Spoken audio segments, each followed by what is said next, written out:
Bom, então a gente está começando aqui a nossa primeira live da a comissão preparatória para a reativação do Conselho de Promoção da Igualdade Racial aqui do Instituto Mariporã.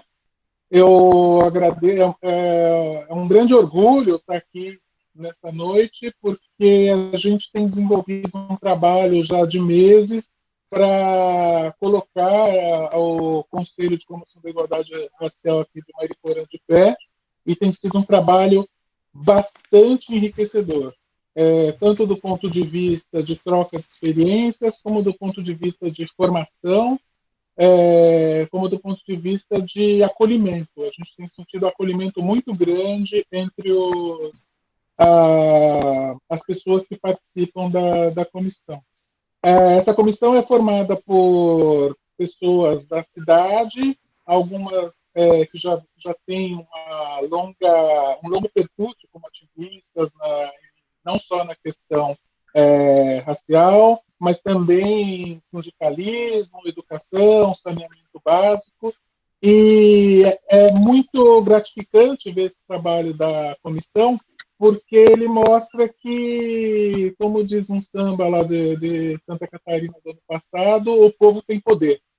A gente está conseguindo fazer coisas muito interessantes num espaço curto de tempo, e tudo isso está sendo reverte para a sociedade como um todo. Tá? Eu vou começar a nossa live falando um pouco da escolha da data. Na verdade, por muito tempo se convencionou comemorar o 13 de maio como data da abolição da escravidão, e o movimento negro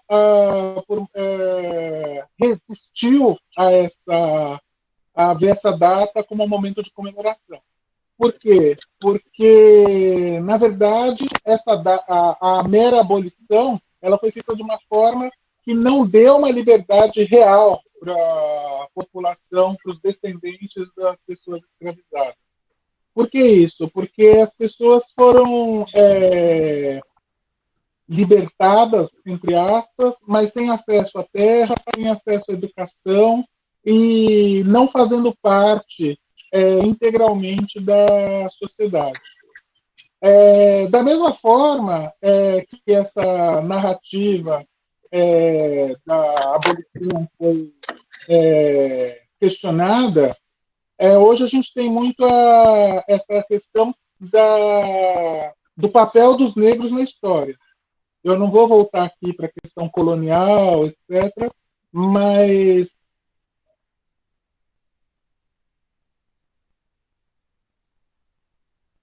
os povos não europeus foram desqualificados. Ou seja, o conhecimento, a produção e a própria história desses povos não europeus foram sendo considerados de menor valor do que a civilização europeia. Isso tem um custo, tem um preço que a gente paga até hoje. Basta ver que nos dias de hoje é que a gente faz um resgate da filosofia africana, por exemplo. Isso se deu também porque na África as tradições eram orais, não eram escritas. Então, se convencionou dizer que a história é a história escrita, a história oral não existe. E não é verdade. E vindo mais para o nosso presente, o que a gente quer um pouco é debater essa questão da população negra em Mariporã.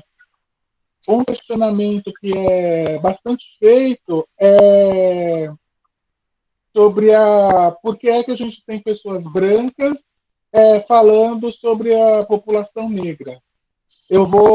Daqui a pouquinho eu vou entrar nessa questão, porque eu acho que é bastante relevante. Mas antes de falar sobre isso, eu gostaria só de informar que o professor Pedro Tomás, que estaria aqui com a gente hoje, teve um problema de saúde e o médico recomendou que ele repousasse, então, infelizmente, ele não está participando. E o professor Pedro Tomás é descendente de escravizados.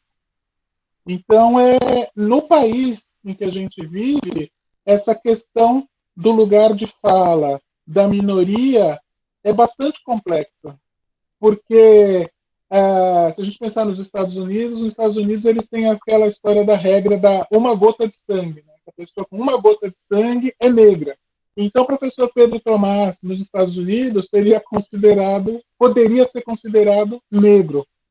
Uma outra pessoa que está aqui com a gente nasceu numa região que foi considerada um quilombo. Então, nasceu numa localidade de população negra. E é interessante a gente parar um pouco e se questionar sobre isso. Quer dizer, quem é negro no Brasil? O que é ser negro no Brasil? Então, é um pouco esse tipo de questão que a gente quer colocar. A gente fica muito feliz porque teve muito questionamento sobre essa nossa escolha, mas essa escolha foi coletiva da comissão, como todas as decisões que a gente toma na decisão, foi uma escolha debatida e mesmo entre as pessoas da comissão houve discordância, mas a gente acha que foi uma escolha interessante, exatamente por promover esse debate. Falando em debate, essa noite a gente não vai ter aqui um debate. A ideia é a gente ter um bate-papo, mas sempre levantando esses questionamentos todos. Então, eu queria apresentar as pessoas convidadas. Primeiro, o nosso amigo Beto Massucato, que é memorialista. A trajetória de formação dele passou pela história, pela filosofia, pela saúde, e ele é responsável pelo Memorial da Cidade. E é super simpático. O Humberto do Lago Miller é jornalista, fotógrafo, desenhista, faz parte da Agência Mural de Jornalismo das Periferias como correspondente local. Quem não conhece a Agência Mural deveria conhecer. Entre outras iniciativas de informação colaborativa. E o Humberto já atuou em Mariporã nos conselhos municipais de turismo e cultura. A Lourdes Toledo, eu acho que para quem é de Mariporã não é preciso nem apresentar, porque ela é quase que um monumento da cidade. Ela, junto com a Rosa, e com o Ricardo também, são as pessoas que levam a palavra ativismo ao pé da letra e que são muito importantes para esse movimento. Sem eles, essa comissão não existiria e sem eles, nós não estaríamos no momento que nós estamos hoje, que foi exatamente na data de hoje, 13 de maio, a gente mandou uma proposta de projeto de lei exatamente para a reativação do Conselho de Promoção da Igualdade Racial. Eu queria agradecer, já de entrada, o Ricardo Massoneto, o diretor da Unidade de Gestão de Cultura aqui do município, a Prefeitura de Mariporã pelo apoio, o Movimento Orgulho Negro pelo apoio, e eu queria também agradecer a Fernanda, que está nos dando apoio, aí, acompanhando as redes sociais para as perguntas. Mandem perguntas, questionem, porque é isso que a gente tem incentivado na comissão, que o debate saudável seja feito e que não haja silenciamento de quem quer que seja, desde que o debate seja respeitoso e sincero. Eu vou começar com a minha primeira provocação, que é a seguinte: em 1951, foi criada a Lei Afonso Arinos, que proibia qualquer tipo de discriminação racial no país. Em 1989, foi promulgada a Lei CAO, que tipificou o crime de racismo no Brasil. E hoje, esse crime de racismo é imprescritível e inafiançável no país. E, como vocês já sabem, além da Lei CAO, a questão da injúria racial, que está no Código Penal, que é usada nos casos de ofensa à honra e honra pessoal. E nos casos de elementos ligados à cor, raça, etnia, religião ou origem. E em 2012 foi criada a lei que determina a criação de cotas em universidades públicas para a população negra. E em 2014 foi criada também a cota para concursos públicos. Eu não vou questionar nenhum desses fatos, mas eu queria deixar essa provocação que foram necessários, além da abolição da escravatura, todos esses documentos legais em torno da questão do preconceito, da discriminação e do racismo. Será que é possível dizer que racismo não existe, que preconceito não existe? Porque a gente, digo isso porque algumas pessoas, muitas vezes de boa fé, vamos dizer, dizem isso. Então, o que justifica todo esse processo legal em torno dessas questões? E mais que isso, já vindo para Mairiporã, uma questão que é bem importante é como o negro, a pessoa negra é vista pelas instituições aqui no município, principalmente. E por isso o nosso evento se chama Foco Negro em Mairiporã.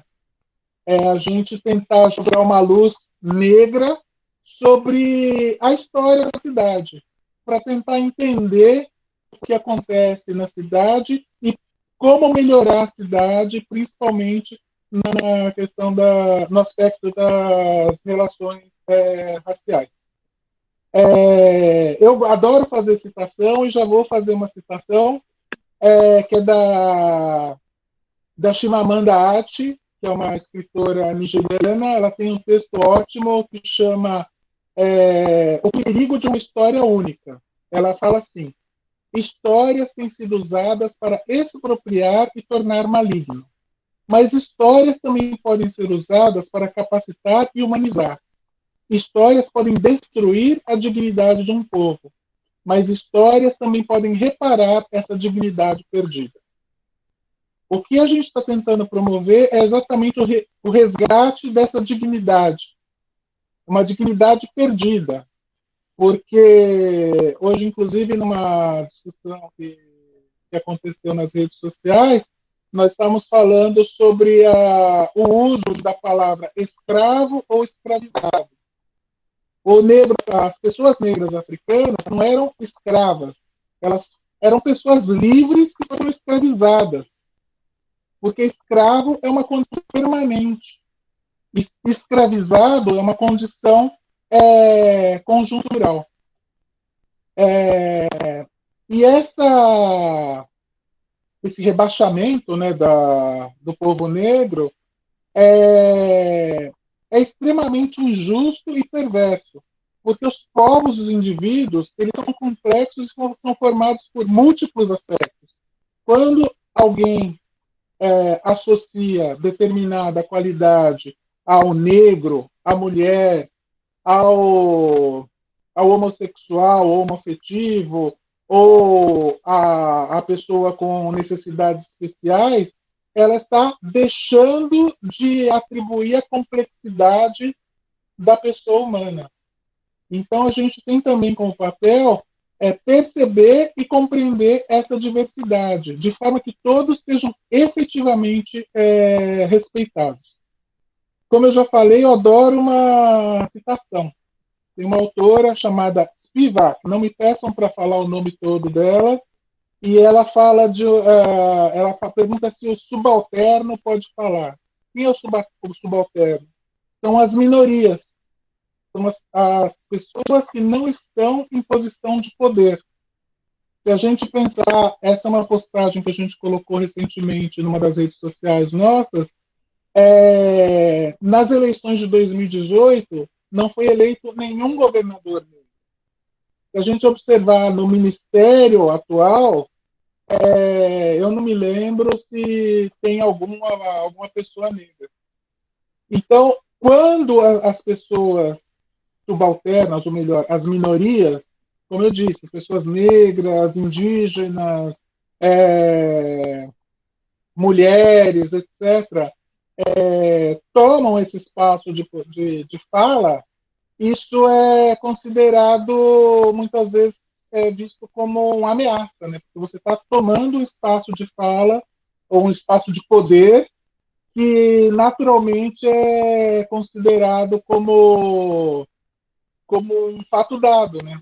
As pessoas são brancas, então elas ocupam todos os lugares de poder, e se as pessoas negras não ocupam, é porque elas são, isso eu estou falando do discurso que se coloca, né? Elas são preguiçosas, elas não trabalharam o suficiente, etc, etc. E a gente sabe que isso não é verdade. E, por último, nessa introdução, eu queria falar um pouco de uma questão que é bastante importante. A gente vai estar falando aqui, a gente fala bastante de história, mas a gente vai estar falando de memória. História é quando a gente se baseia em documentos, em fontes, etc., e a gente tem dados que podem ser contestados ou confirmados por outros documentos. Já a memória é uma reconstrução do passado que é feita de uma forma mais limitada. Isso leva em consideração o que um indivíduo ou um grupo entende como passado. Então, as narrativas orais, elas são memória, não são história necessariamente.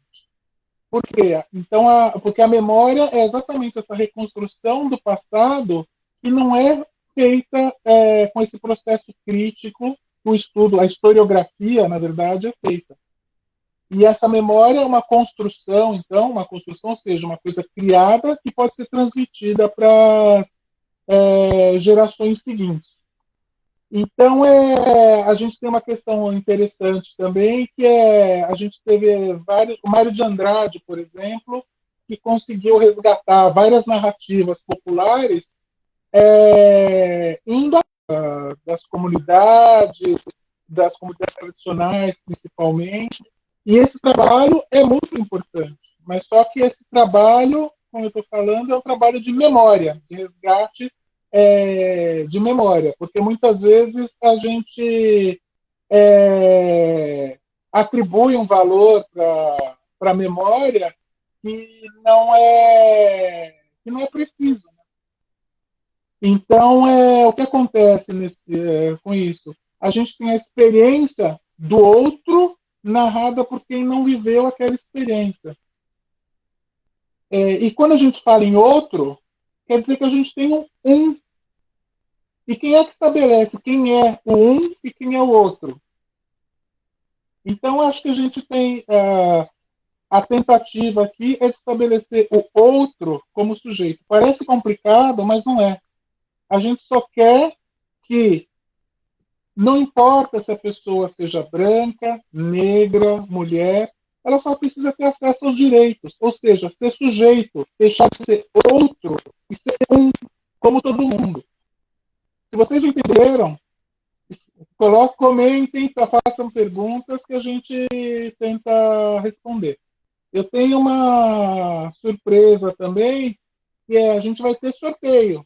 Então, nos comentários aí são brindes, tem algumas peças de artesanato que a gente vai estar sorteando e no final a gente vai estar anunciando quem ganhou.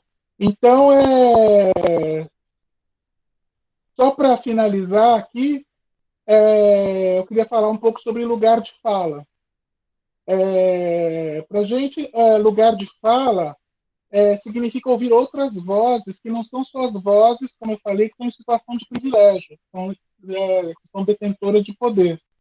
Em alguns assuntos, as minorias podem oferecer uma visão que as pessoas brancas e os homens, que também são considerados detentores de poder, podem não ter. Mas é importante lembrar que o lugar de fala não busca calar ninguém, mas abrir espaço para que diversas vozes sejam ouvidas e levadas a sério. Então, quem está falando aqui, eu gostaria que vocês tentassem perceber que quem está falando é a comissão, por muitas bocas, bocas presentes e bocas virtuais. E nós viemos para fazer história, para requisitar a nossa posição de sujeito. Foi a comissão que viabilizou esse encontro nas reuniões semanais, nas quais a gente aprende, debate, discorda e a gente se apoia uns aos outros. E é essa a nossa missão, colaborar para construir uma sociedade mais justa, inclusiva, humana e feliz.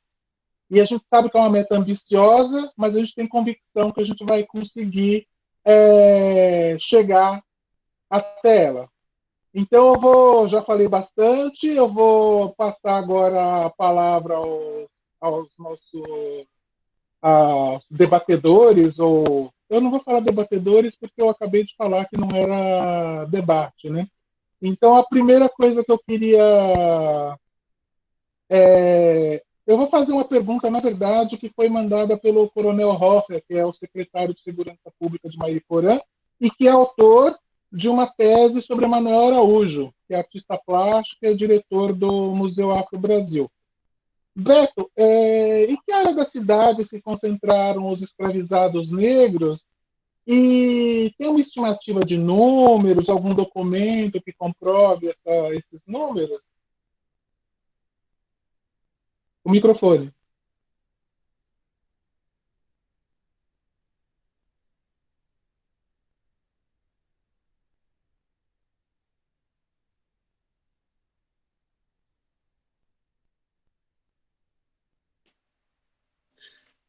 A pergunta foi para mim? Isso. Desculpa. Historicamente, assim, nós temos alguns registros da Mata Fria, né? Sobre quilombolas mesmo, quilombo, a Mata Fria, né? Onde foi... A gente, inclusive, tem um documento muito antigo em Juqueiri, né, que fala que aquelas terras foram cedidas aos negros afurriados, né, em 1888, bem dizer, pela Felizarda, né, o nome dela era Maria Felizarda de Jesus, né, não querendo entrar na questão da escravidão, a minha é mais histórica de Mariporã, mas quando eles foram libertos, né, eles saíram com uma mão na frente, outra atrás, né, não foi bem assim, né, a nova república proclamada em 15 de novembro que cortou, né, que estava havendo uma conversação com a monarquia para eles serem indenizados. O coronelismo não aceitou, né, coronelismo da nova república de 15 de novembro não aceitou. Tanto derrubou a monarquia. Tá? Então, Napoleão Bonaparte, eu vi um filme esses dias, que ele falava que a história, achei até interessante, né? Ele falava que a história é um conjunto de mentiras conjugadas, né? Achei interessante, Napoleão Bonaparte, ele fala esse texto, né? O que é mesmo? Aqui. A história é um conjunto de mentiras combinadas. Então, vamos voltar lá. A Felizarda Fagundes, né, que não é da família Fagundes, ela era madrinha da Elisiária Fagundes.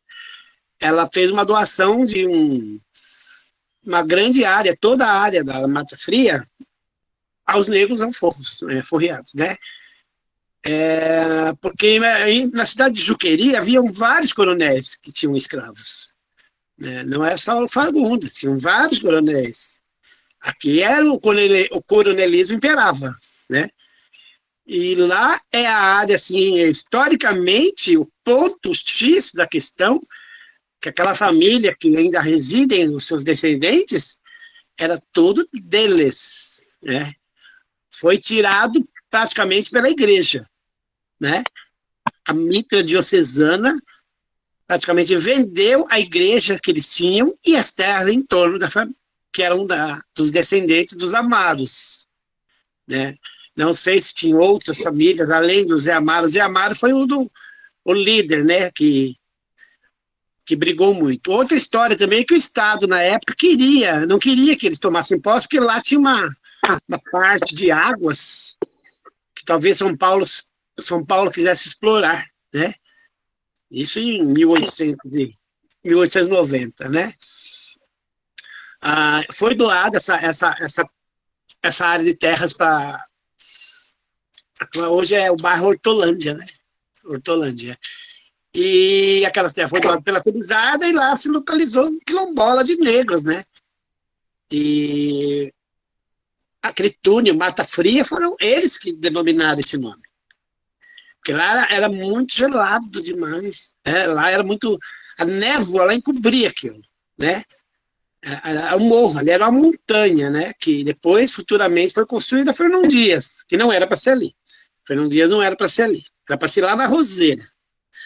Bom, essas terras praticamente eram deles, né? Dos quilombolas. Era um quilombo, não era um quilombola, quilombo. Mas mesmo depois da abolição, muitos coronéis mantiveram eles como escravos. E muitos fugiram daquela área da Mata Fria, que eram caçados ainda por coronéis aqui de Juqueri, e eles fugiam pelaquela mata à esquerda, saindo ali na Capoavinha. Né? Inclusive, há relatos de amigas minhas que dizem que é verídico, dentro daquela mata, não do lado da Mata Fria, mas da Hortolândia, mas do outro lado, dentro daquela mata, existem resquícios de quilombolas que eles se escondiam ali. Uma vez eu comentei isso no Facebook, né? Eu uso muito a rede social, e apareceu legião de pessoas querendo fazer uma excursão lá pela Mata Fria, lá pelo Capim Branco. Lá pelo Capim Branco. Tem uma trilha que sai nesse local, muito perigosa. Aí teve pessoas do Exército que entraram em contato comigo e falaram, não faz isso. Não, Beto, não faz isso, que vocês não sabem aonde vocês vão entrar. Aquilo ali é um perigo. Vocês vão se perder lá dentro, vocês vão ser devorados por onças. Mas já tinha mais de 30 pessoas querendo ir. Então, segundo conta, ali dentro daquela mata, né, vindo de São Paulo, à direita, bem no meio daquela mata imensa que tem lá, existem resquícios de quilombolas que fugiram aqui da região da Mata Fria, que não era da família do Zé Amaro. A família do Zé Amaro ficou ali, lutaram até o fim. A igreja praticamente vendeu, a capela vendeu todas as terras deles, tomou posse, como tomou posse da igreja do Rosário, que era deles também, e vendeu para o clube de médicos, né? Um clube de São Paulo, e onde eles, acho que hoje é um clube, quem conhece bem ele é o Peixe, eu nunca fui lá, né? O Peixe conhece, o Peixe é um amigo meu de Mariporã, ele conhece aquela área. Ali foi construído um clube e tal, mas toda aquela área pertencia aos ex-escravos, né? Praticamente também descendente do Bento Amaro, né? Da família Amaro, que inclusive essa semana eu tive uma boa conversa com eles são muito receptivos, querem fazer uma prosa boa lá com eles, depois passa a pandemia. É o único registro que nós temos em Mariporã de realmente existir o quilombo aqui nessa cidade. Embora, conversando com pessoas da cidade, por eu estar construindo um memorial em Mariporã, eu conversei com muitos moradores. Tem moradores ali na Santa Cruz, tem casas que foram construídas pelos escravos. Me deram formas de olarias que os escravos usaram, né? E juram, família D'Agostino, jura que a casa deles foi feita por escravos. Os escravos trabalharam, ex-escravos, né? Os ex-escravos também trabalharam em olarias, tal, né? Quer dizer, a maioria das pessoas negras de Mariporã realmente são descendentes de escravos, né? E se for falar das famílias aqui, eu conheço bem nascido aqui, né? Mas historicamente mesmo, a Mata Fria, aquela região é considerada historicamente com poucos registros, mas tem uma área de quilombo. E o que te despertou esse interesse pelo resgate da história do município? Do município? Olha, Na verdade, tudo começou comigo. Não, o Pedro já fazia isso há 20, há 30, 40, 50 anos. Eu faço isso há 18 anos. Foi uma brincadeira no Orkut que eu fiz, né? Uma brincadeira de jogar fotos para as pessoas reconhecer, fotos antigas. Eu sempre gostei do antigo. Às vezes eu falo que eu nasci na época errada. Eu sempre gostei do antigo. E no Orkut eu gostava de jogar fotos antigas para as pessoas reconhecerem, né? O logradouros antigos, né? E aí o Pedro até falava, Beto, mas pô, você fica, né, jogando no Orkut fotos que a gente sofre para ir atrás das fotos, né? Mas falei, puxa, mas Mariporã, as pessoas não guardam a história, Pedro. Mariporã é uma cidade que praticamente derrubou todos os patrimônios. O povo tem sede disso. Tem. O povo tem sede da sua história, do seu passado. E eu não sabia. E no Orkut, eu percebi assim, uma receptação tão grande da população, tão grande, que tinha na época o Chico Arigatti, que foi um grande jornalista nosso, querido amigo, que na época me chamou até de herói. Falou, nossa, temos um herói na cidade, né? Resgatando a nossa... Nunca ninguém tinha feito isso. O Pedro era um memorialista, mas ele é um grande memorialista, mas ele ainda não tinha o livro, e ele compartilhava no jornal, aqueles escritos longos. O brasileiro detesta ler, né? Brasileiro detesta ler. Aí eu comecei só a jogar fotos, e as pessoas, pelas fotos, elas foram começando a ler e começar a escrever. Olha, Dona Maria, que é mãe da Dona Joana. E a partir disso, eu fui amadurecendo a ideia de criar um memorial, né? Em Mariporã. E a partir da criação desse memorial, eu comecei a me interessar, como eu fui seminarista, eu estudei um pouco de história, de filosofia, né? O seminário, tive um estudo muito grande lá em Bragança, Sagrado Coração de Jesus, e aí eu comecei a me interessar por toda a história da cidade, né? Tanto da comunidade negra, a comunidade japonesa, né, que foi muito importante aqui em Mariporã, a libanesa. A 15 de novembro, ela inteirinha dos libaneses. Era inteirinha, as lojas eram todas dos libaneses. Né? E aí, quando eu deparei com a história da comunidade negra, eu fiquei impressionado. Aquela história linda que era. Aí eu voltei na infância. Eu nasci dentro de uma comunidade negra. Eu nasci atrás do relógio da cooperativa. Eu falo relógio cooperativa, ninguém vai saber, né? O Banco Itaú. Né? Meus pais vieram de Pedreira, de Vinhedo, né? Em 1957 para cá, né? E aí nós fomos morar numa casa de tábua que tinha atrás do Banco Itaú, que era da minha madrinha Maria Brilha. Ali era um terreno muito grande.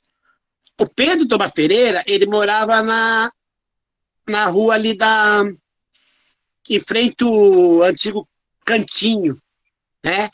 Que é tabelião com a Antônio de Oliveira.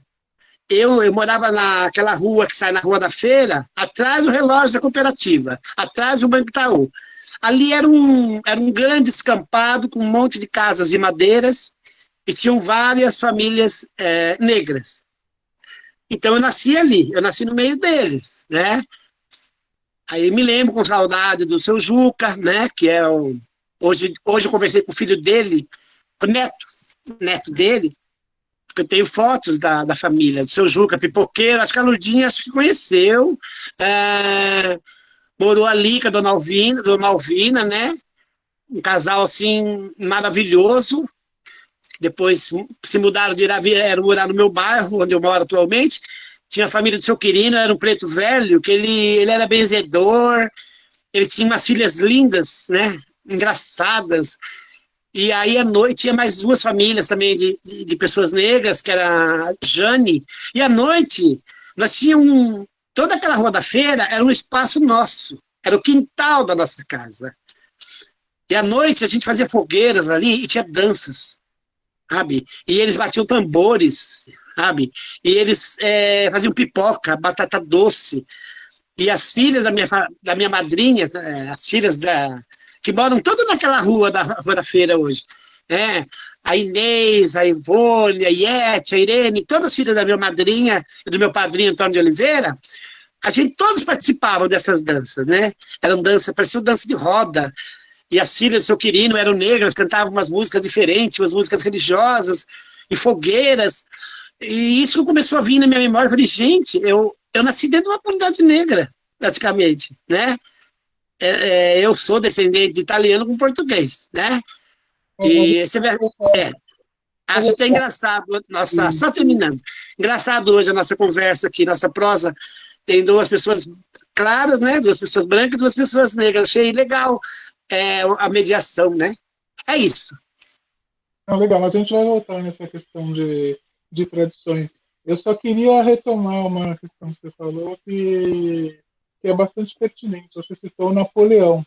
E o Napoleão, na verdade, ele tem sido muito criticado porque a escravidão tinha sido abolida na França e o Napoleão reinstituiu a escravidão, mas não no território europeu, aqui na América do Sul, né, na Guiana. Então, Napoleão é uma figura um tanto quanto polêmica nesse aspecto. A Achei gente bem ouve doido. a gente ouve você falando, é muito interessante essa questão das tradições, do resgate, tudo isso. Eu queria ouvir um pouco do Humberto. Humberto, eu sei que você tem coletado esses depoimentos, essas narrativas. Eu queria saber um pouco como é que foi esse processo, o que te levou a esses projetos? Oi, boa noite, gente. Não, então, é uma questão de curiosidade. Sempre tive curiosidade com a história de Mariporã e tudo. E aqui a gente tem um problema muito de registro mesmo. O Beto estava citando da Mata Fria aqueles registros, mas é assim, até um pouquinho que a gente ficou curioso para saber mais, entendeu? E a história, os registros que nós temos sempre foram contados por outras pessoas que não eram as que estão lá. Então é uma história contada por brancos e brancos com poder ainda. Então não é o povo, a gente não tem a fala do coisas. E surgiu, né, depois de muito tempo pesquisando a história, a gente vai vendo que a gente tem muita coisa guardada em Porã que está só na memória. A memória dos negros aqui, primeiramente, é muito oral. Não tem um registro histórico, é muito pouco. Então, a nossa ideia de resgate é principalmente ouvir pessoas mais velhas, mas também pessoas mais novas que tenham memória dos avós e dos pais, que possam resgatar um pouco dessa lacuna da história que a gente não tem. A gente ouve muito do Quilombo da Mata Fria, mas são pessoas que a gente ainda não ouviu elas falarem sobre isso. A gente quer ouvir elas falando, entendeu? Então é isso que deu o start na gente de ter essa curiosidade, de correr atrás. O resgate, eu sempre fiz um resgate de foto em Mariporã, né? Que é uma coisa muito do momento atual, já desde quando eu comecei. Algumas fotos já são quase históricas, tem fotos de 15 anos atrás e tal. Mas eu não tinha tido ainda esse contato humano, entendeu? Era sempre uma coisa muito de paisagem, de fora. E você vai vendo o patrimônio que não existe mais. E esse patrimônio não é só uma coisa física, ele tem história, ele tem pessoas que viveram aquilo. E cadê as memórias dessas pessoas, né? Onde está? Eu quero ouvir, a gente quer ouvir. É uma curiosidade muito assim, não só nossa, mas eu acho que é importante para a cidade, porque a cidade não é só feita de gente branca, a cidade não é só feita de gente rica. Cadê essas vozes? É isso que deu realmente a vontade de correr atrás. Eu, junto com a Cecília Melhorância, a gente fez um documentário, né, chamado Yuqueri, contando um pouco sobre a origem indígena do Juqueri, mas também falando da relação dele com a cidade, que já se chamou Juqueri, que também foi o nome do hospício, que é o nome de uma planta, que tem várias coisas. E isso nos levou a várias pessoas que fizeram parte dessa história, mas de outras maneiras, pessoas que não estão aí com a história delas no papel, que eram sobre as olarias, o barro, né, que vem do rio, e a Mariporã é muito rica, né, em história, mas muito, muito pobre no que está escrito. A gente não tem. A gente procura, a gente vê os relatos de muitas pessoas na internet. Inclusive, o trabalho do Betos é incrível de você pegar uma foto e mostrar e juntar aquele monte de comentário de nossa, minha mãe viveu nesse lugar e não sei o quê. E é isso que a gente quer resgatar. Porque não tem, realmente não tem. Como eu citei o documentário, a gente fez esse primeiro e o resultado foi incrível. Muita gente comentando sobre a Zolari, viveu aqui. E a gente falou um pouquinho outras histórias temos em Mariporã que não estão sendo contadas. E é impossível falar de Mariporã sem falar dos negros em Mariporã. É uma coisa assim, é muito emblemático o que aconteceu aqui de destruição de patrimônio e de memória, de apagamento mesmo. Não só da Mata Fria, mas principalmente acho que a questão do Rosário é muito, muito emblemático em Mariporã, que é uma cidade que devastou o seu patrimônio, mas eu acho que o principal, que é mais lembrado sempre, é a Capela do Rosário, que é o Rosário dos Homens Pretos, né? Que em muitas cidades sobreviveram a essas capelas, mas aqui em Mariporã foi pro chão assim, em piscar de olhos, mais de uma vez. O que é mais absurdo aí. E ela é representante para toda uma comunidade, não só cristã, mas existe essa sincronia religiosa, né? E em termos de história é muito importante para a gente. Mas ao mesmo tempo muito triste, porque é uma história muito pesada. Tudo que a gente resgatou até agora de ouvir as pessoas sobre esse assunto, nada é leve. E as pessoas às vezes têm um pouco de receio de contar, não porque não que a história seja contada, mas porque existe desde sempre é colocado na cabeça das pessoas que o que elas têm para contar não for. Isso é um absurdo para a gente que é jornalista, para a gente curioso, que ama a história, é absurdo de ouvir. Mas as pessoas realmente têm isso na cabeça, de que, imagina, isso aqui é importante. E para Mariporã, às vezes, é o mais importante, porque é a parte da história que a gente não tem, né? Que a gente não. Mas eu acho que é mais ou menos isso, assim, é uma curiosidade que a gente teve e que vai entrando num túnel assim e a gente vai percebendo o tanto de coisa que a gente perdeu, mas o tanto de coisa que a gente ainda tem aqui, que a gente tem que valorizar, que a gente precisa ir atrás, né? Tem que ouvir. A ideia nunca foi falar pelos outros, né? A nossa ideia é colocar mesmo no microfone assim, gente, fala, conta, pelo amor de Deus, aqui a sua história, eu quero ouvir o que você tem a dizer para poder contar a história de Mariporã, porque falta um lado muito grande. A gente tem uma parte escrita legal, mas ela é, de certo modo, vazia, porque faltam outras vozes, né? É unilateral. E mais ou menos isso, eu sei o que mais eu posso completar, mas foi o que deu realmente a nossa vontade de correr atrás disso. E agora a gente está com o segundo, né, documentário, mano, fazendo algumas entrevistas, e a gente espera chegar em mais pessoas que tenham histórias aí para contar, as negras de Mariporã, a gente quer muito ouvir, para dar um canal, entendeu? É um dos muitos canais. A gente quer que as pessoas tenham curiosidade delas próprias irem atrás de contar, dizer o que elas têm para dizer, mas a gente está disponível.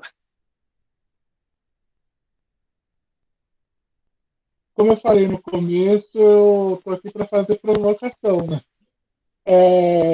E você acha que Eu queria que você me falasse um pouco de duas coisas. Primeiro, no caso, você falou, por exemplo, das olarias, e o Beto falou da Fernão Dias, que são marcos geográficos, vamos dizer assim. Eu queria primeiro que você falasse um pouco dessa questão das olarias, se elas tiveram, se você tem alguma referência delas em relação à população negra. Isso é de um lado.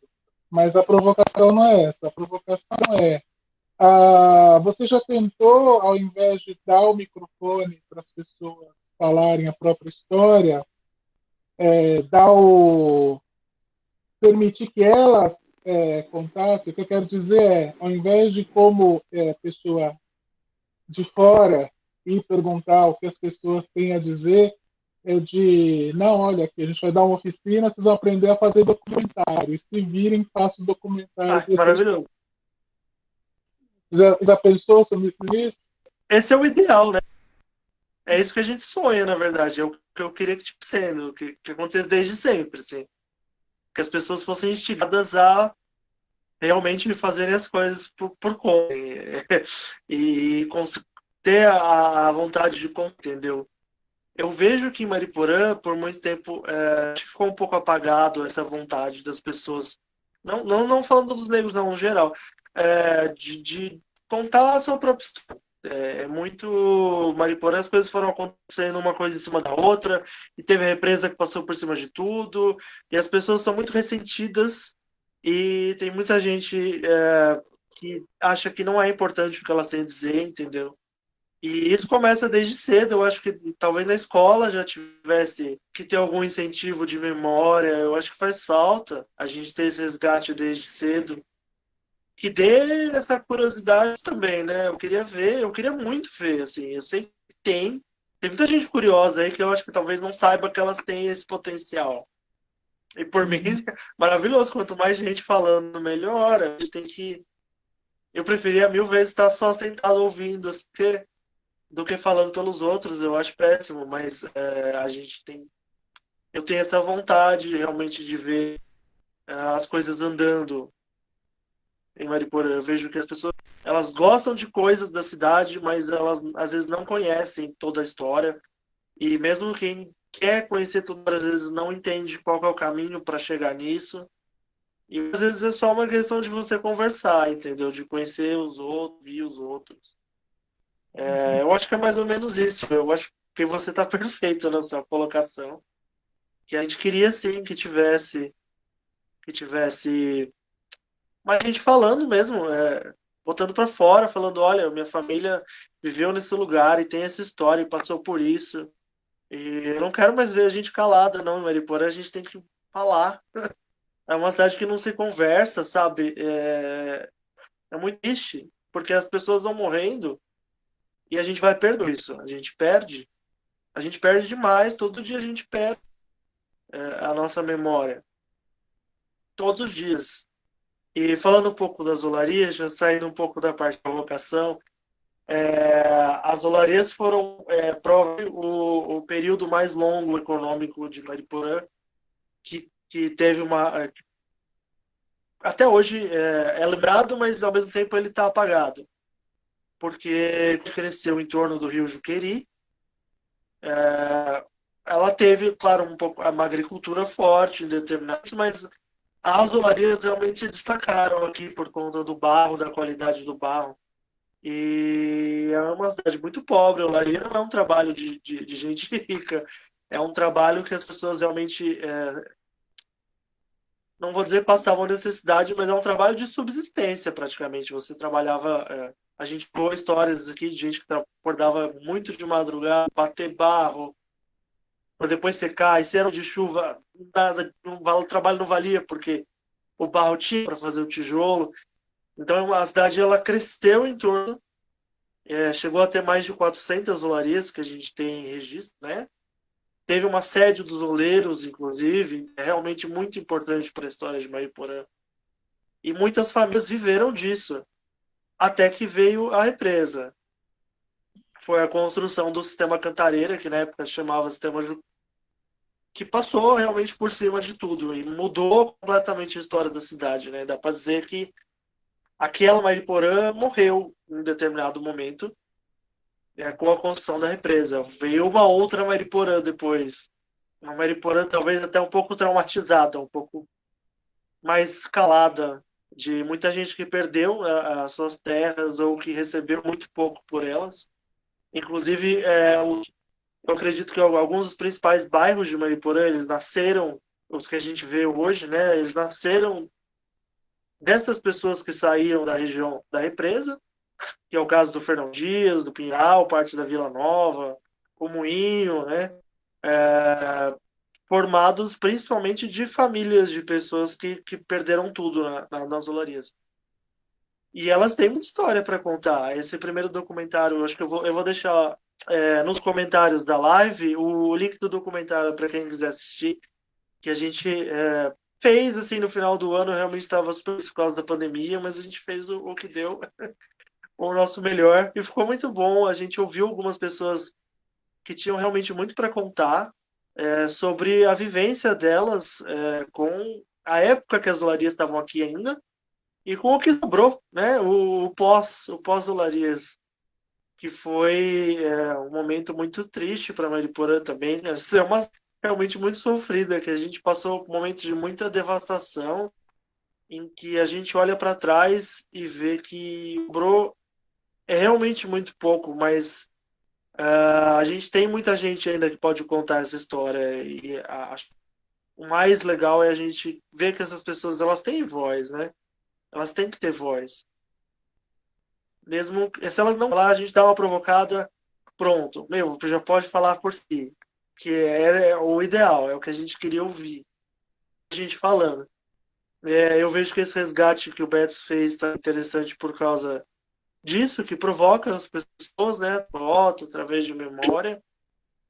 E deixa falando sobre Mariporã, sobre o que elas têm de boas memórias, de más memórias. A gente não pode apagar. A história não é feita só de coisa boa, né? A gente tem que lembrar. É Legal. o que constrói a identidade de Mariporã. É o bom e o ruim. Hum, É mais ou menos isso, assim. Legal. Legal. Eu vou agora passar, a minha provocação agora vai para Lourdinha. Lourdes, eu falei que ia te ajudar, mas eu não vou te ajudar, não. Eu vou dar te ajudar fazer uma pergunta bem cabeluda. É, importa o que você tem a dizer? Você, como mulher negra, ativista, pensando na sua formação familiar enquanto mulher negra, na sua vida em Mariporã, você acha que importa o que você tem a dizer? Sim, e eu acho que importa sim que eu tenho a dizer. Eu aqui do meu lugar de fala, como você falou, enquanto mulher negra, mãe, avó e trabalhadora, né? Eu importo sim. Nós temos muito a dizer de nós que Mariporã. A nossa fala é importante, né? Daqui. Enquanto mulher negra, enquanto uma pessoa negra da cidade, é importante tudo que nós falemos, né? A nossa pessoa é importante. Nós não somos pessoas invisíveis, nós somos pessoas visíveis, né? E nossa presença também importa. É importante, sim. E você acha que a sua voz é ouvida? Olha, muitas vezes nós precisamos até nos impor para poder ser ouvidos. Infelizmente, né? Nós temos que, às vezes, ter que usar uma certa, até não vou dizer arrogância, né? As pessoas podem ler como arrogante, né? Mas a nossa fala, muitas vezes, precisa ser imposta. E é complicado isso. Então, às vezes, nós temos que até chutar a porta, chutar as janelas, para poder entrar, para poder ser ouvido, para poder nos fazer visíveis, porque muitas vezes nós somos considerados e vistos como pessoas invisíveis. Legal. E pensando assim, eu queria que você resgatasse um pouco, porque nas reuniões da comissão eu tenho percebido que a gente tem muita experiência, nós todos, né, da comissão, e muitas vezes a gente conta alguma história, algum fato de família, e a gente se identifica muito, né? As experiências são muito parecidas, né, das famílias. E eu queria saber um pouco, na sua família existia essa tradição de falar sobre o passado, de tradições, coisas assim, ou você foi mais orientada para trabalho, para estudo? Como é que foi a sua formação? Então, eu tive uma infância é, muito pobre, né? Nós fomos muito pobres. E eu lembro muito do meu avô, Gabriel, e ele era, assim, ele é, para mim, uma referência. Meu avô, ele era, sempre quis ser empreendedor. Ele tinha umas empresas, se abriu umas empresas de imagem de gesso. Então, meu avô era muito trabalhador e passava isso para a gente. Então, só que infelizmente não teve ninguém assim ainda com esse tato de empreendedor, na família, não se observou ainda isso. mas nós tivemos essa referência do meu avô, uma pessoa forte, um homem negro. Ele teve muitas conquistas, ele tinha... Onde nós morávamos, apesar da infância pobre, nós tínhamos uma vila de casa. Meu avô, todos nós temos casa que meu avô deixou para nós. Nós tínhamos onde morar, todos nós. Então, nós reunimos sempre em torno dele, a família vivia só em torno do meu avô. E quando ele faleceu, aí acabou que desfez um pouco isso, né? Mas a minha infância foi assim, muito rica com meu avô. E eu percebi que as minhas tias, todas tinham essa coisa de serem fortes, porque assim, a mulher negra, infelizmente, geralmente elas são mães solo, né? E solitárias, a gente sofre de solidão. Então, as minhas tias, minha mãe, ficaram viúvas cedo e elas logo tiveram que trabalhar para poder manter a sua família. Então, eu sempre foram mulheres fortes, mulheres que eu me espelho muito nelas também. Minha mãe, minhas tias, todos têm um grande exemplo na minha família sobre essa questão de serem fortes, independentes e mulheres trabalhadoras. E isso também eu acho que se deve ao meu avô, né, que também passou muito isso para nós, a questão da independência, apesar de pobres, mas trabalhadores e independentes. E minha mãe e minhas tias também, minha mãe também passou isso para nós. E eu vejo isso na minha família toda sempre trabalhou. Depois disso também veio isso, eu observo nos sobrinhos, sabe? São todos que trabalham, que correm atrás. Como eu falei, nós sempre tivemos casa, porque meu avô era um homem trabalhador e que nos prevaleceu com essa questão de nós termos moradia. Diferente do que aconteceu na época da escravidão, infelizmente, quando nossos negros foram jogados na rua sem nenhuma condição de vida. Tanto é que hoje a gente nem fala de 13 de maio. Para nós, o dia fatídico mesmo foi o dia 14 de maio. Foi a partir do dia 14 de maio que começou a nossa peregrinação, a nossa luta por direitos e por igualdade de sobrevivência. Então, para nós, dia 14 de maio, até hoje, é motivo de luta. Nós vivemos nessa luta, nesse martírio, por melhores condições de vida, melhores condições de sobrevivência. E também, como eu falei antes, relembrando do meu avô, não foi diferente. Como nós tínhamos casa, nós tínhamos que trabalhar para ganhar a vida, né, a minha sobrevivência. E isso o meu avô passou para nós com muita riqueza e com muita sabedoria. Então, eu tenho muito orgulho da minha família até hoje. Meus filhos, a gente sempre passa por essa questão do caráter, né, da honestidade, do trabalho. Então, meus filhos são todos trabalhadores, meus sobrinhos, sabe? São todos gente que trabalha, que estuda, estão estudando, ganhando a sua vida aí, com muita luta, com muito sacrifício. Legal. É legal você contar isso, porque essa é uma questão fundamental, né? Às vezes eu encontro economistas, pessoas de finanças, que falam assim, não, você não precisa comprar uma casa, você pode investir o dinheiro e pagar o aluguel com o rendimento. Mas para as pessoas negras, a casa é uma das coisas mais importantes, porque é aquela segurança que você não vai estar na rua, né? Aconteça o que acontecer, você vai estar naquele espaço. E é interessante nisso que você falou do 14 de maio, porque essa dispossessão é uma palavra horrível, mas acho que eu não consigo encontrar uma outra palavra. Houve um processo para chegar nesse 14 de maio. Começa com a própria desumanização do africano, porque você só consegue escravizar um povo se você iguala aquele povo a animais. Você não considera aquele povo humano. Então você sai da Europa e escraviza as pessoas, por quê? Eles não são gente, eles são coisas que vão servir a gente.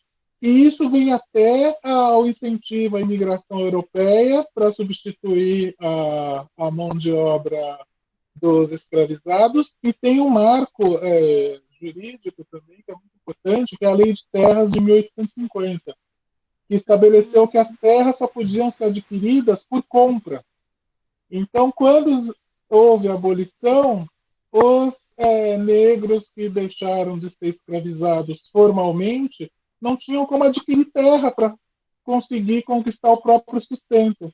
Enquanto os europeus que vinham, vinham muitas vezes com a ajuda dos governos e vinham às vezes para colônias de produção agrícola para fazer já com trabalho praticamente garantido. Então, a gente percebe um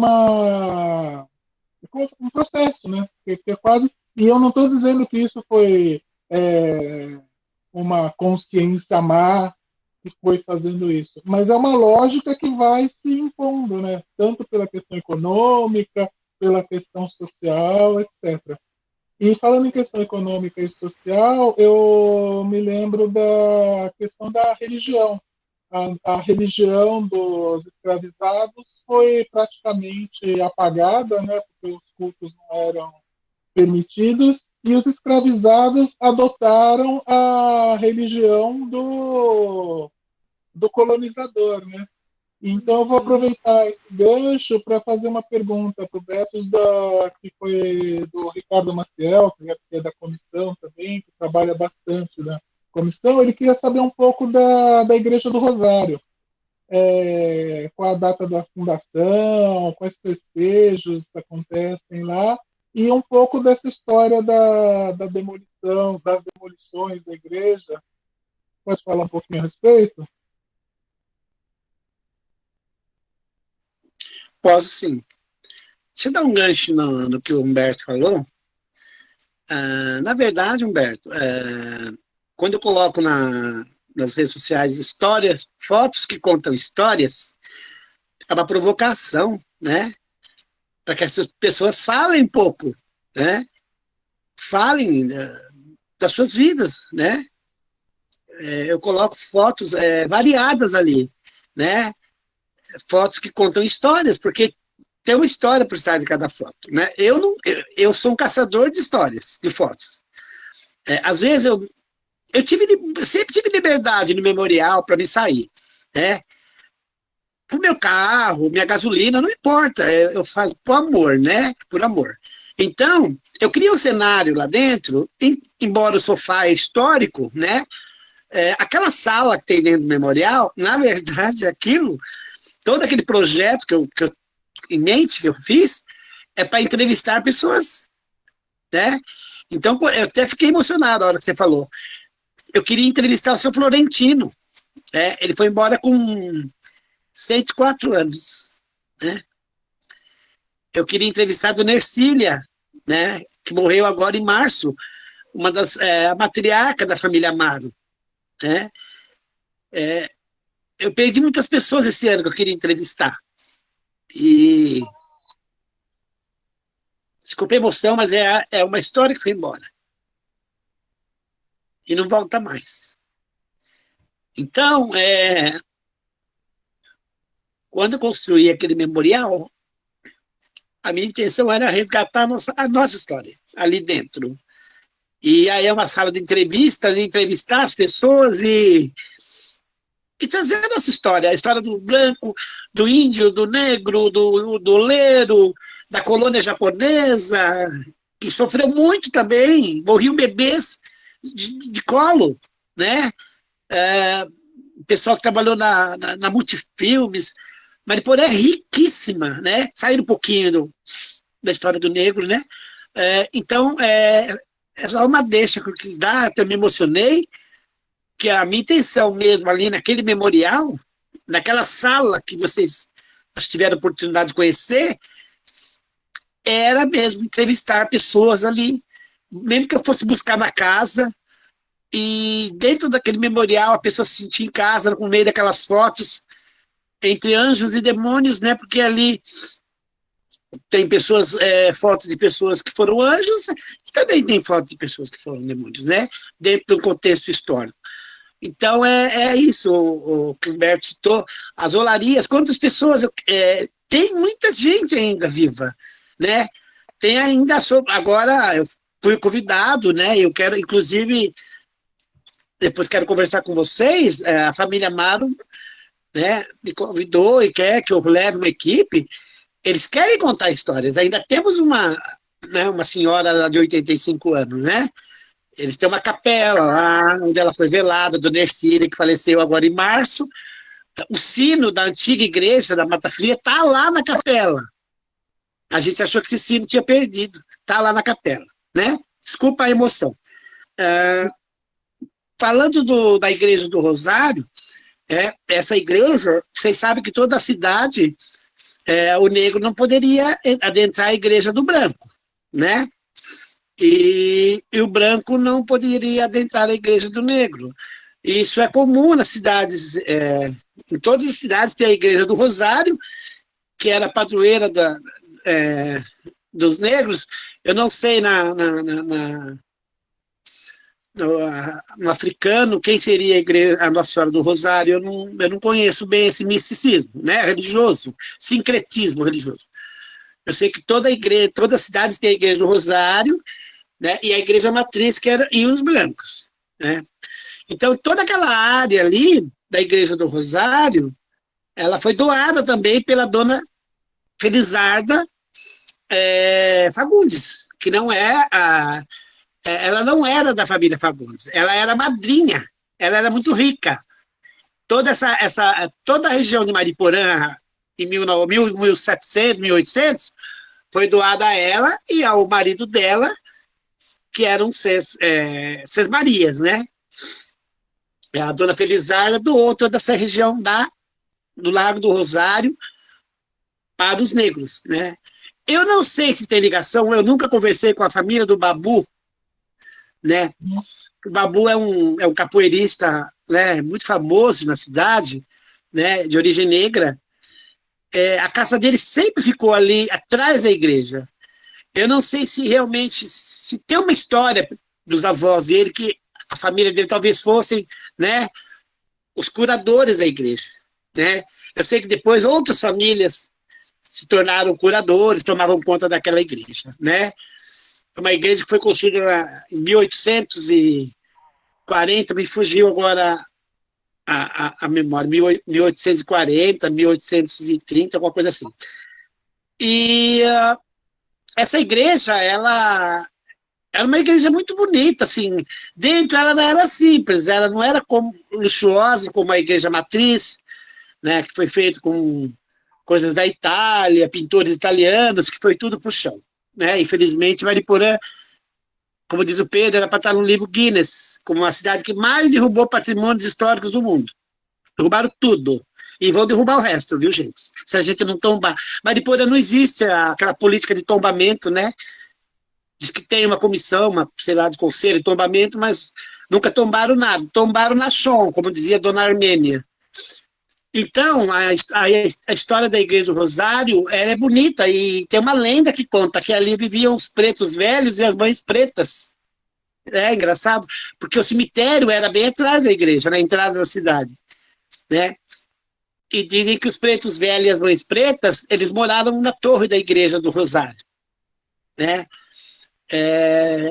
Essa igreja, ela sofreu um acidente em 1973, 72, 73, se não me engano. Um caminhoneiro, ele foi subir aquela ladeira e ele perdeu o freio.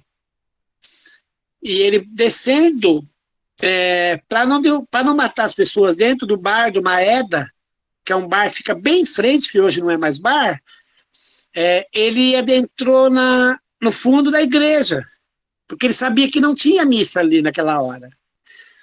E ele, até emocionado no memorial, porque eu tenho a foto da igreja demolida, ele pagou tijolo por tijolo, pedra por pedra para a reforma, para a igreja vender um ano depois para o prefeito, para ser construída uma rodoviária do local, né? não estou aqui, a gente fala assim que Mariporã a gente tomar cuidado que a gente fala para não ferir sentimentos, né? Eu não digo que o Luiz Salotto fez um crime de construir, ele tinha ótimas ideias, mas algumas ideias dele talvez não fossem no lugar certo, né? Rodoviária eu acho uma coisa importantíssima, eu acho que foi desnecessária a derrubada da igreja do Rosário, né? A igreja original, que era linda, né? Que era dos negros, que era da comunidade negra, né? Tem um quadro que foi pintado por uma pintora, que inclusive está com o Pedro, que mostra a igreja Rosário, um pelourinho, um negro sendo açoitado e uma mãe, uma preta velha vindo né, vindo acalentá-lo, né? É um quadro muito bonito que está com o Pedro. Então essa lenda dos pretos velhos, das mães pretas, que defendiam, protegiam Mariporã das maldições que vinham lá de fora, né? Do mato, porque a Fernão Dias ainda era uma estradinha de terra. Quando foi vendida essa igreja, foi demolida em 74,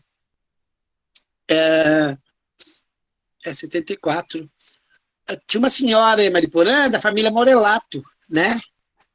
Essa senhora ela fez um abaixo-assinado na cidade toda, pedindo para não derrubar a igreja.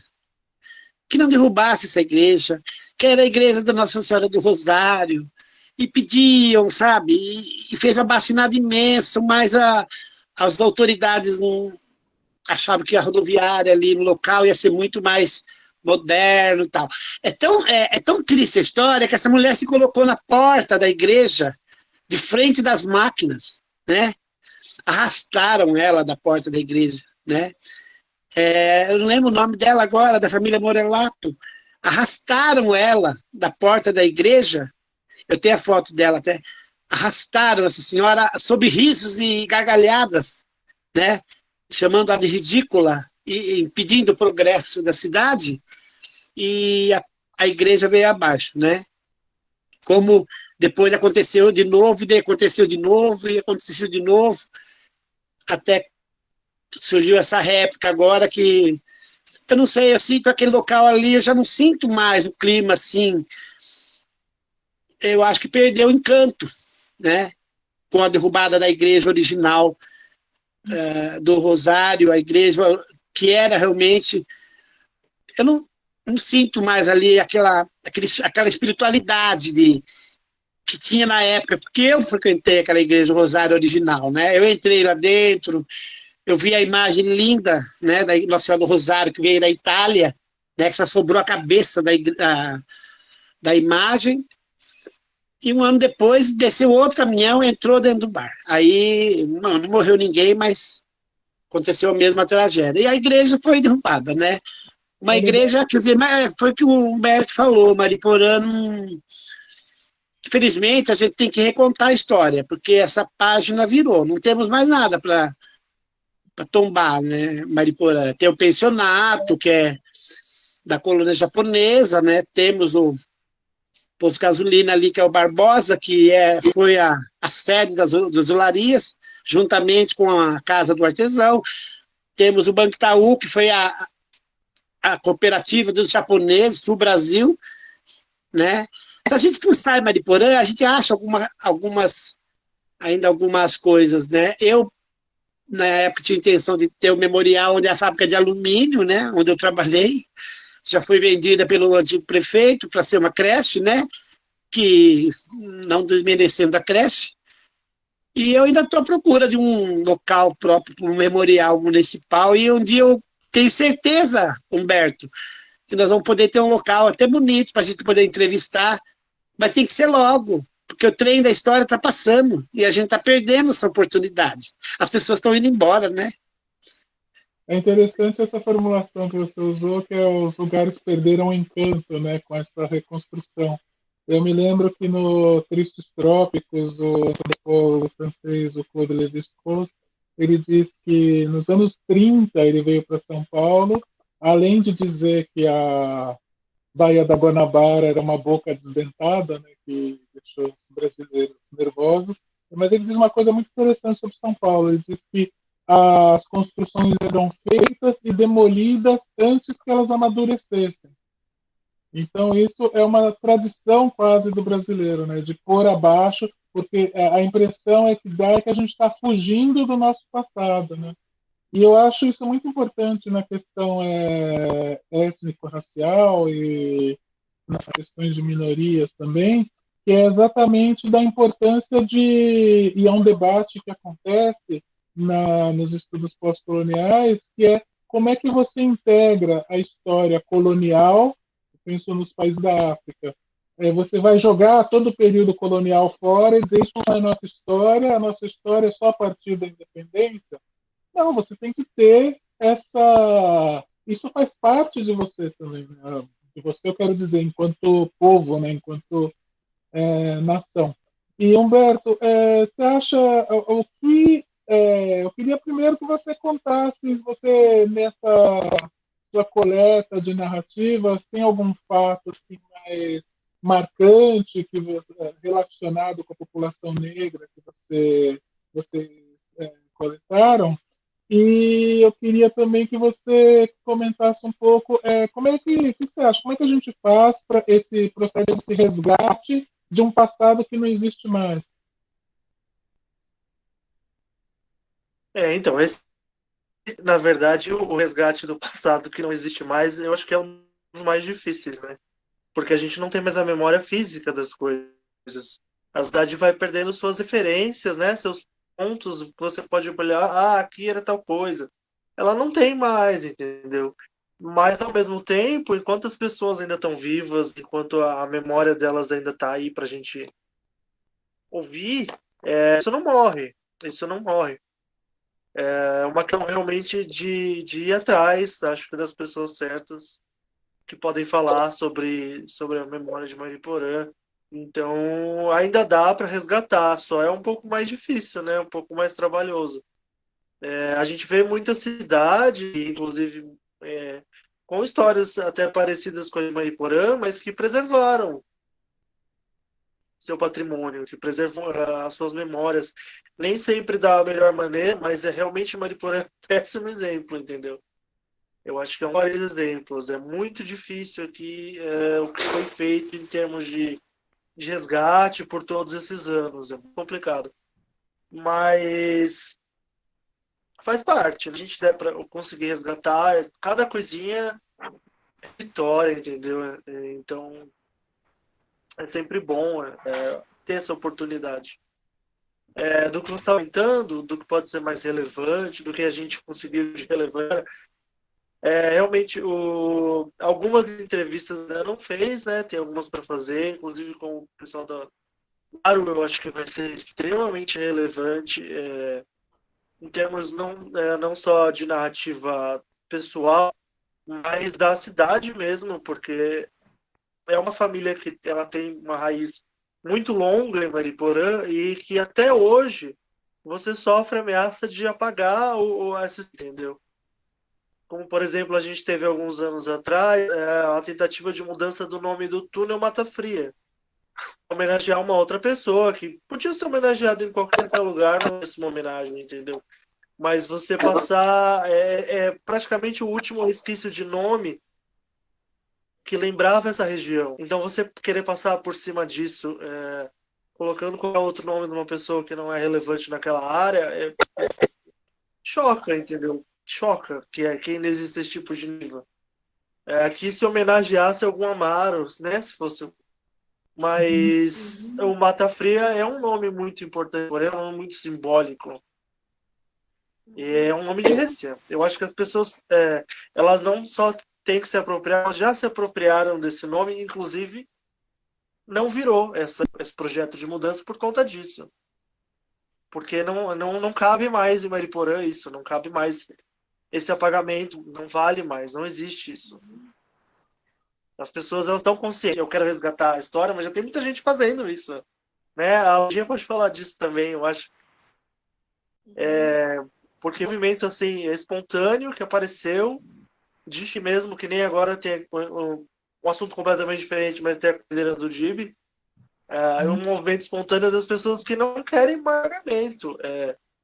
Não vai passar por cima da história, não, entendeu? A gente, mesmo quem não, inclusive serviu de alavanca para que pessoas conhecessem a história da Mata Fria que não era divulgada. Muita gente passou a conhecer quando houve essa ameaça. As pessoas passaram a conhecer, olha, ali existia esse quilombo. Essas pessoas, elas moravam lá, elas moram lá, elas estão lá. E elas têm história, inclusive muito importante para a história da cidade, que foi ficando de lado, né?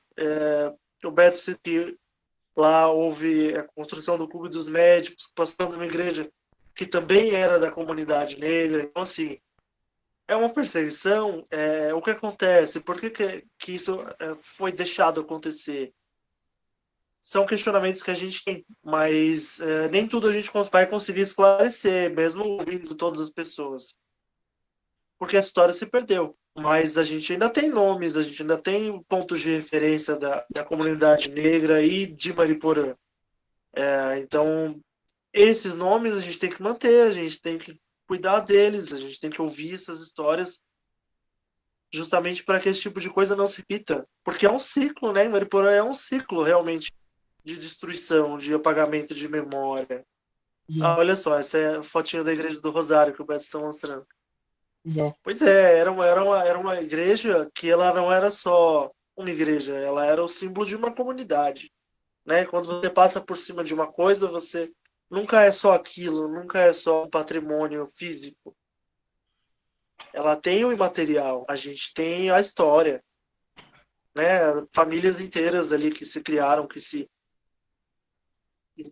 tinham aquilo como referência, é uma referência que se apaga. E eu, por exemplo, não vi essa igreja. Eu cresci com uma rodoviária e uma capelinha. Então, para mim, já não pudesse, talvez não tivesse relevância nenhuma, né? Foi uma coisa que veio depois, que a gente só ouvia, aqui tinha uma igreja que foi derrubada. E todo mundo sempre lamentando a derrota. Mas por que nada foi feito? Eu queria saber o que podia ter sido feito, talvez. Talvez nada, mas hoje a gente pode, entendeu? Hoje a gente pode como comunidade de Mariporã, como população, e tem que se unir realmente em torno do que sobrou, dos nomes, das nossas referências. Eu acho que é o mais importante isso, a gente poder olhar para esse tipo de patrimônio e pensar, olha, isso não cabe mais em Mariporã, a gente não vai aceitar, entendeu? E essa movimentação que a comunidade negra fez em torno do nome do túnel foi maravilhosa. Eu acho que é exatamente isso que a gente quer ver. A gente precisa, né, das pessoas se unindo em torno de algo que representa elas. Que elas estão lá para contar, que elas são protagonistas daquilo. É muito, muito bom, muito bom. Legal. A gente continua um pouquinho mais com a nossa live aqui da Comissão para a Reativação do Conselho de Promoção da Igualdade Racial. Eu vou, antes de passar a palavra para a Lurdinha, eu vou só ler algumas coisas que estão rolando nos comentários lá no Facebook. Tem um comentário aqui da Pri Garcia. Axé, a ideia não é falar pelos outros, mas dar voz, ser canal desse resgate histórico. Humberto do Lago Miller. Aí Anderson Lima da Silva. Uma vez ouvi uma história que no clube de campo não podia entrar negros. Procede? Se alguém souber. E o Ricardo Maciel. Beto, qual a importância do samba e as escolas de samba em Mariporã? Eu vou passar a palavra para a Lourdinha primeiro. Aí vocês conseguem lembrar as perguntas, né? Eu vou, para a gente conseguir fechar, a Ludinha responde agora e eu faço as considerações finais. Aí nas considerações finais vocês respondem as perguntas que quem souber responder. Ludinha, eu queria, na verdade, coincidentemente, a pergunta é da Fernanda, nossa companheira da comissão, que é exatamente essa questão da comunidade tradicional dos Amaros. E por que elas não são reconhecidas como remanescentes do período da escravidão?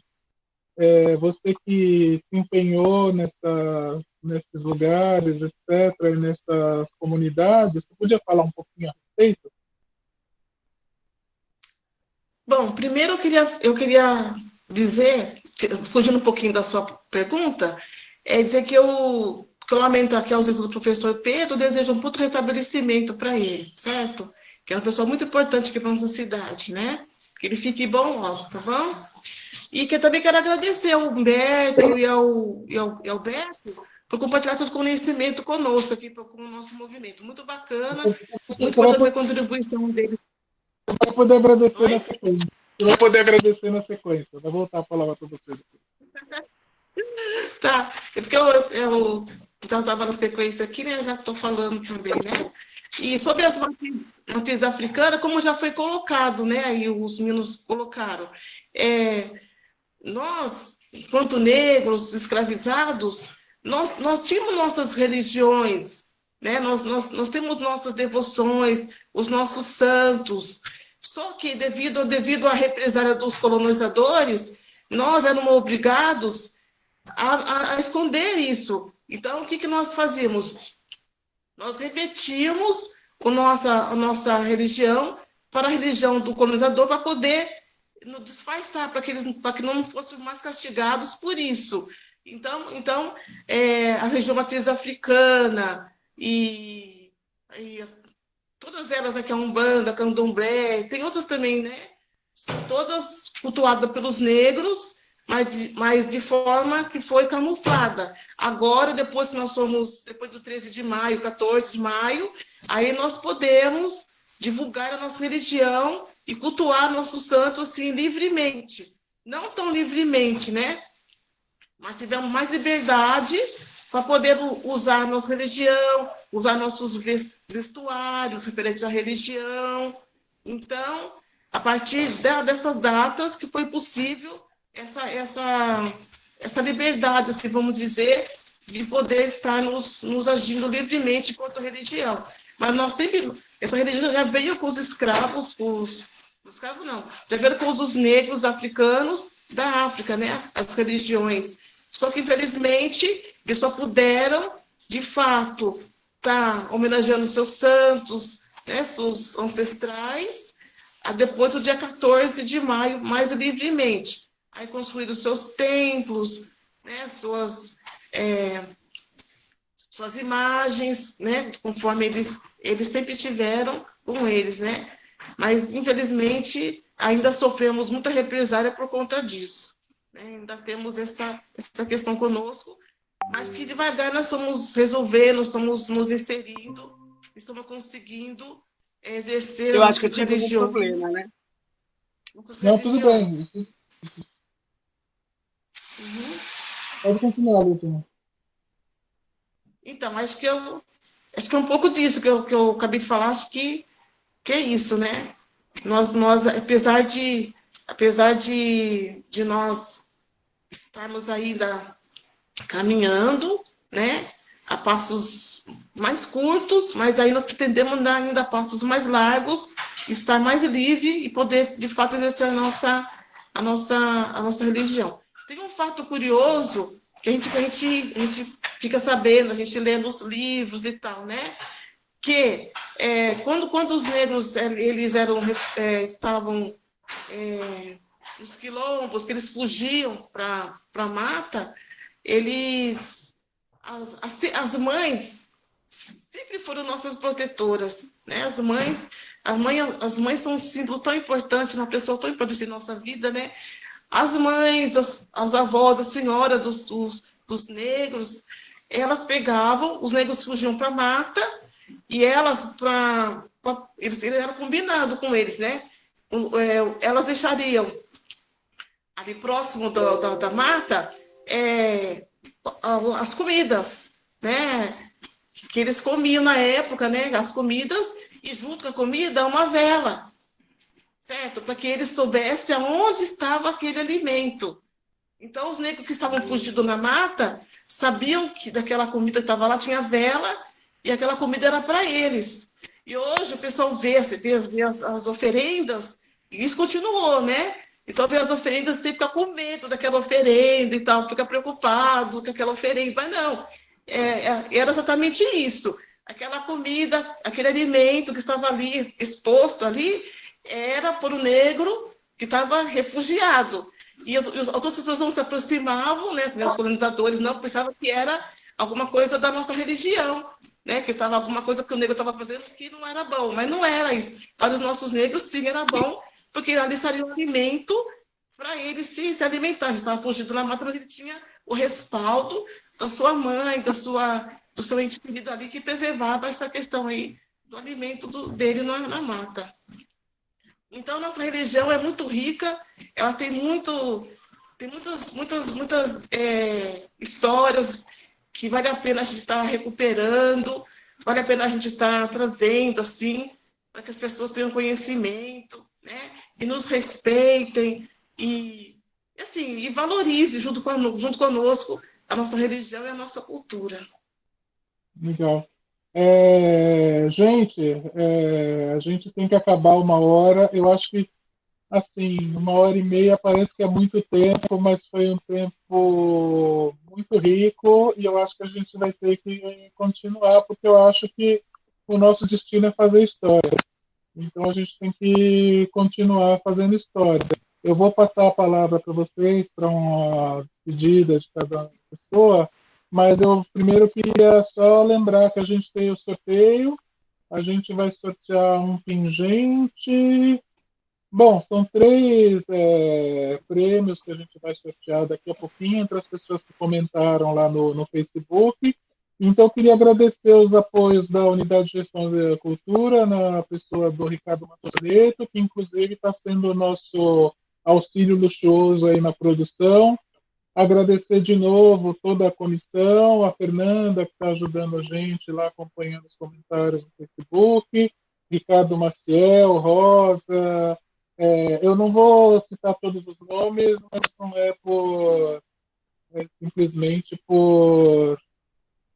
Eu agradeço a essas pessoas, mas o meu coração está com todo mundo. Eu agradeço todas as pessoas que estão participando, estão acompanhando, e nos aguardem, que a gente vai fazer muito mais coisa, muito mais barulho na cidade, e vocês vão continuar ouvindo falar da comissão, do conselho e principalmente da nossa luta pela igualdade, uma igualdade não meramente formal, mas uma igualdade material.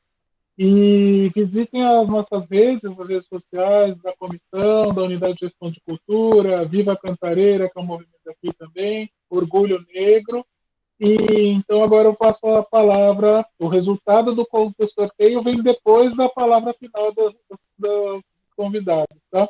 Então, primeiro, Beto, a palavra final, rapidinho, por favor, tá? Só que a gente já estourou o horário, por favor. Não, eu queria saber se eu saí da live, porque minha conexão caiu. Caiu um minutinho, mas você voltou. Só eu que saí ou todo mundo? Só você, a gente está no ar ainda. Ah, tá, eu não sei o que aconteceu, aí eu mudei eu vim mais para perto do meu roteador. Então você pode se despedir agora, suas palavras finais, e você lembra das perguntas, né? Se você souber a resposta de alguma. Não ouvi as perguntas, que a minha internet caiu. Qual a importância do samba e das escolas de samba? E, por favor, se você já puder ser bem sucinto. Uma vez, essa é do Anderson Lima da Silva, uma vez houve uma história que no clube de campo não podia entrar negros. Procede? E a pergunta anterior era do Ricardo Maciel. E a outra era... na outra não era pergunta, era só... a ideia não é falar para os outros, mas dar voz ser canal desse resgate histórico. Ela citando a Pri Garcia, citando a fala do Humberto. Então Posso? Não, com relação à entrada de pessoas negras no clube de campo, eu nunca tive notícias. Eu nunca soube, meu pai trabalhou lá de jardineiro. Não, acho que não. Tinha uma cozinheira lá que era muito querida por todos, ela era negra, eu acho que essa história não procede, né? Não sei. Com relação ao carnaval de Mariporã, bom, a Lurdinha, ela é da família Neves, que é uma das famílias também tradicionalíssimas de Mariporã, no samba, né? O sogro dela, também com o patriarca da família Paula de Mariporã também, foram grandes rei momos do carnaval mariporanense, né? A Unidos Jardim Fernão Dias nasceu com a brincadeira desses rei momos, que é o patriarca da família Neves, o patriarca da família De Paula, né? Que é a família da Cuta, né? Também, a Dona Cuta é a família De Paula. A família Neves, que é da família Lurdinha, que são do carnaval mariporanense. Eu acho que o carnaval realmente surgiu praticamente primeiro o pessoal de Juqueri ainda, né? Não sei se tem alguma ligação com a comunidade negra, né?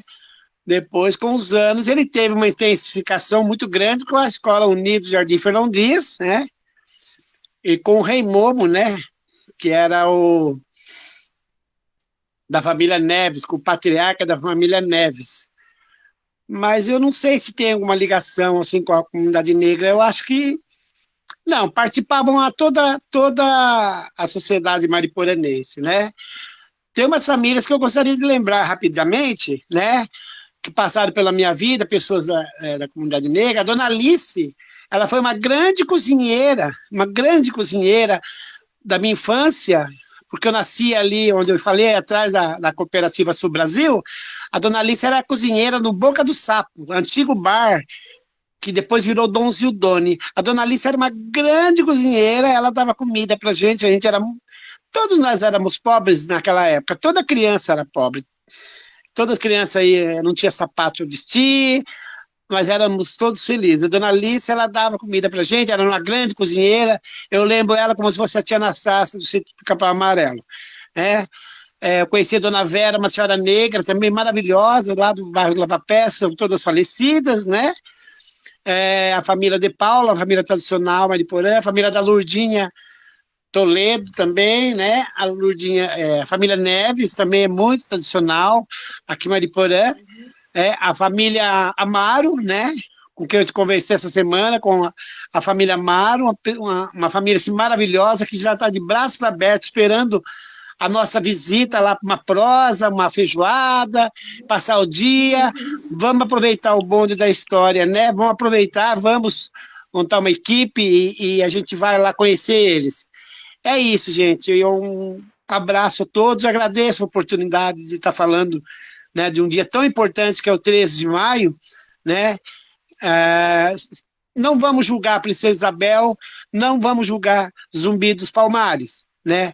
Vamos viver a liberdade e conquistar, né? Conquistar espaço para todos, para o negro, para o branco, para o índio, porque a gente que é descendente de europeu, a gente também foi muito escravo na mão dos coronéis. A gente também comeu pão com o diabo amassou do pai. Minha mãe também sofreu muito, né? Os oleiros sofreram muito, como foi dito. Os oleiros trabalhavam para comer, era vida escrava.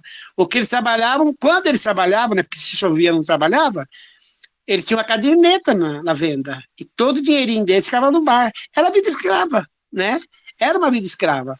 Levantar 2 da manhã para fazer o almoço, para comer o almoço 6 horas da manhã, e trabalhar até meio-dia, 3 horas, porque o barro secava, já não funcionava mais. Mariporã é um grande livro, imenso. Se a gente for falar de todas as culturas, é muita coisa. Um abraço, um beijo a todos e obrigado pela oportunidade. Obrigado, Humberto. Humberto, seus comentários finais, se tivermos alguma coisa a dizer. Opa, gente, primeiro agradecer, né, a oportunidade. Eu acho muito legal. Esse tipo de iniciativa a gente tem que valorizar demais. Sempre faltou em Mariporã essa questão do diálogo. Eu acho que é uma cidade que ela realmente não se conversa. Muitas panelinhas dentro de Mariporã, muitas histórias que a gente precisa lembrar, mas a cidade foi deixando meio de lado eu acho que é uma questão de comunidade mesmo, né? De conhecer, de saber quem é o próximo. Sempre faltou. E a memória é uma coisa que sempre me interessou muito, mas eu acho que talvez seja a alma de uma cidade, seja a memória, né? É o que ela já passou, é o que vai construir o que vem por aí. Então, esse tipo de construção é maravilhosa, é sempre muito bom. Eu fico feliz de fazer parte, de estar aqui como convidado, embora branco. Estou mais aqui, inclusive, fazendo um convite, né, para quem quiser participar do documentário que a gente ainda. Estamos aí de ouvidos abertos sempre. Voz a quem quiser falar e realmente provocar, quiser ouvir outras pessoas também que criem documentário. Mariporã tem muita gente para ser ouvida, a gente jamais vai conseguir ouvir todo mundo que falar.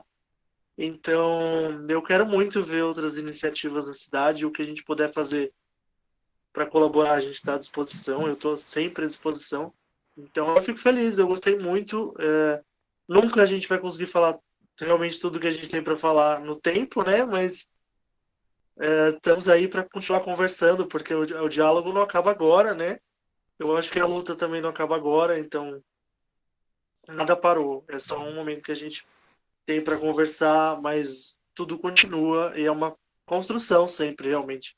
Mariporã precisa de vocês falando, precisa de vocês com conselhos que fazem muita diferença. Eu participei de muitos conselhos aqui e dá resultado, sim. Tudo é muito demorado, lógico, existe burocracia, mas o principal já foi feito, que é chegar e falar, olha, não dá mais, a gente tem que conversar sobre igualdade racial, a gente tem que conversar sobre Mariporã, então vamos falar, falar e falar, né? A gente tem que botar para fora o que a gente tem de melhor, o que a gente tem de história. Mas é isso, eu fico muito feliz, muito honrado de estar com vocês. Muito obrigado, Flávio, obrigado, Betts. A Lourdinha, que é praticamente um patrimônio vivo de Mariporã, que a gente ama muito. Foi uma grata surpresa saber que você estava na live também, com uma honra, assim. Eu fico muito feliz. Mas é isso, gente. Estamos aí à disposição sempre, o que precisar. De verdade, a gente tá para construir, né? E juntos, né, Mariporã? Não dá mais muitas coisas. Chega, basta. Vamos construir. Legal. Ludinha. Então, eu também quero agradecer a todos que estão presentes aqui assistindo a nossa live. Agradecer de novo ao Beto e ao Humberto, que compartilharam conosco o conhecimento deles aqui, muito importante sobre a cidade, a história do povo negro da cidade de Mariporã. Eu sou muito grata e muito feliz também de estar aqui compartilhando essa tela com vocês. Muito feliz também, que eu também não esperava, foi de última hora também assim, né? Eu também não esperava estar presente aqui, mas eu agradeço o convite e fiquei feliz de estar aqui com vocês hoje, tá bom? Eu queria, antes de terminar, queria mostrar aqui o livro do Pedro Tomás, que é Rosário da Saudade, que aqui conta toda a história de Mariporã e fala muito dos negros aqui da cidade. E o livro da Iris Fagundes, que Mariporã é uma aldeia pitoresca. Esses 2 exemplares tem na biblioteca, né, Beto? As pessoas podem, se tiver interesse de conhecer mais a história de Mariporã, pode pegar na biblioteca, ela tem, pode pedir emprestado lá, tá bom? Eu agradeço a todos, muito obrigada e boa noite. Legal. Bom, eu vou então fazer. Primeiro eu vou fazer. Eu gosto de falar, não sei se vocês já notaram, né? Então eu vou falar rapidinho também.